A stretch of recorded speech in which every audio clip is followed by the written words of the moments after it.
सभी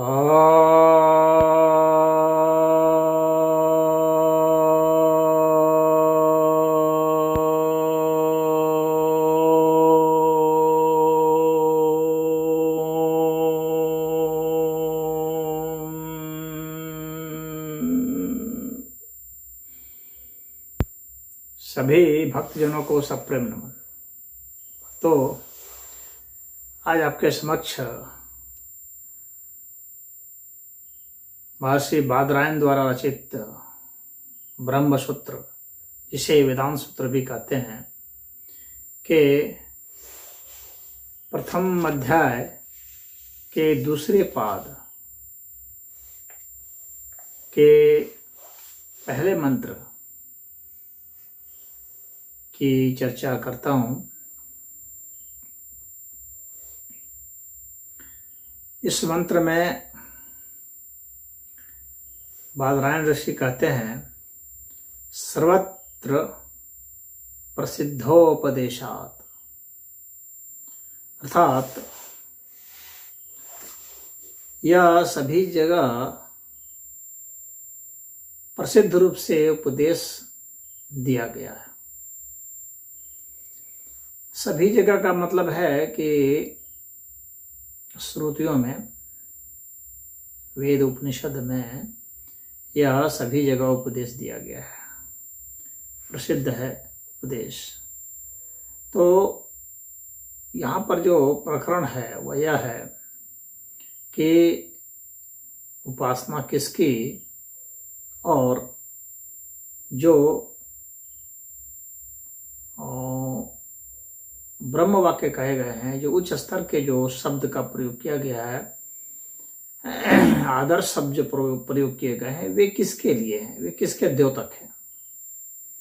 तो पहले जो देखा गया था से प्राण की बात, मन की बात, तो जब प्राण की बात आती है तो उससे भी परमात्मा से ही समझना चाहिए। मन की बात आती है तो मनोआत्मा के रूप में परमात्मा की बात है।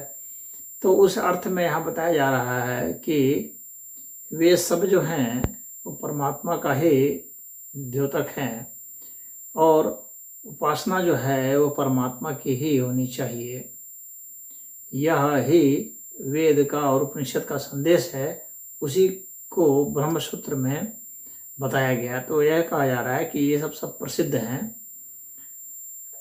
तो जगत की जो उत्पत्ति है, स्थिति है, लय है, इसके जो कारण हैं, तो इस सब में जो प्रसिद्ध है वो परब्रह्म परमात्मा ही हैं। तो इसीलिए वे ही उपास्य हैं।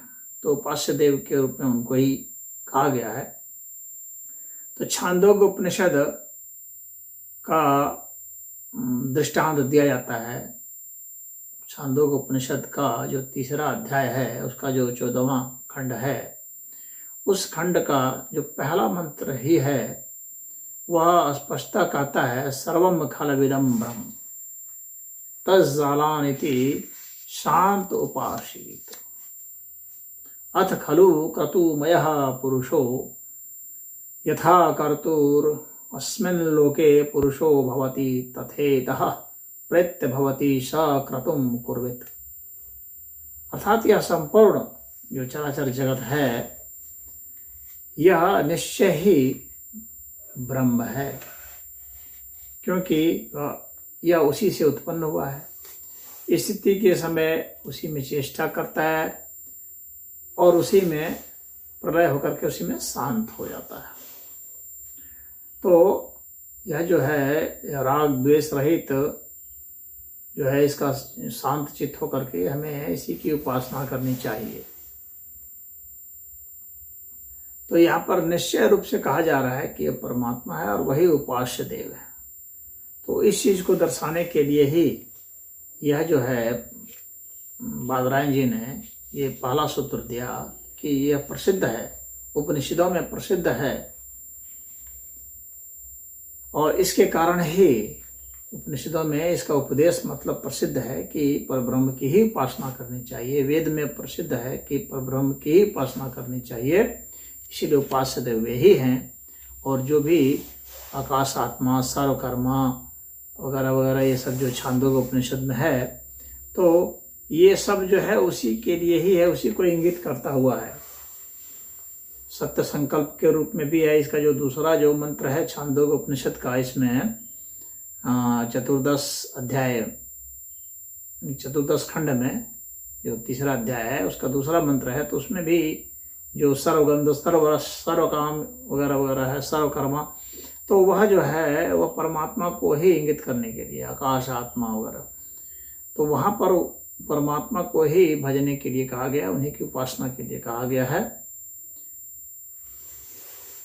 तो यही यहाँ पर संकेत देना चाह रहे हैं अपने इस सूत्र से वे। हरि ओम।